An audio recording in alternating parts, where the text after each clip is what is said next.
Pernah nggak sih saat lagi scrolling media sosial, kita langsung melewati sebuah iklan? Tapi di sisi lain, ada video sederhana yang justru membuat kita berhenti menonton sampai selesai. Padahal sama-sama ingin menyampaikan pesan. Lalu, apa bedanya? Jawabannya adalah cerita. Karena sejak dulu, manusia lebih mudah mengingat cerita daripada sekadar informasi. Cerita membuat kita merasa lebih dekat, lebih paham, dan akhirnya lebih percaya. Dalam dunia public relations, membangun citra organisasi bukan hanya tentang mengatakan bahwa organisasi itu baik. Yang penting adalah menunjukkan nilai dan identitas organisasi melalui cerita yang nyata.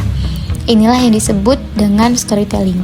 Menurut Dennis L. Wilcox dalam Public Relation, storytelling merupakan strategi public relation yang membuat pesan lebih mudah dipahami, diingat, dan dipercaya oleh publik. Lalu, mengapa manusia lebih percaya cerita daripada iklan? Karena iklan biasanya hanya menyampaikan informasi, sedangkan cerita mengajak kita ikut merasakan sebuah pengalaman.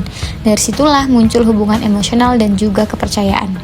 Itulah mengapa seorang public relation memanfaatkan storytelling melalui media sosial, video, atau kampanye digital untuk membangun hubungan dengan publik sekaligus menciptakan citra yang positif. Hal yang sama juga berlaku pada institusi pendidikan. Sebuah kampus tidak hanya dikenal dari slogan atau brosurnya, tapi juga dari cerita para mahasiswanya tentang perjuangan, proses belajar, hingga keberhasilan mereka meraih impian. Di era digital, setiap organisasi memiliki kesempatan untuk berbagi cerita, karena cerita itu jujur, relevan, dan menyentuh. Organisasi tidak hanya dikenal, tapi juga dipercaya. Sebagaimana firman Allah yang artinya, "Suruhlah manusia kepada jalan Tuhanmu dengan hikmah dan pengajaran yang baik." Ayat ini mengajarkan bahwa pesan yang disampaikan dengan cara yang baik akan lebih mudah diterima. Begitu juga dalam public relation.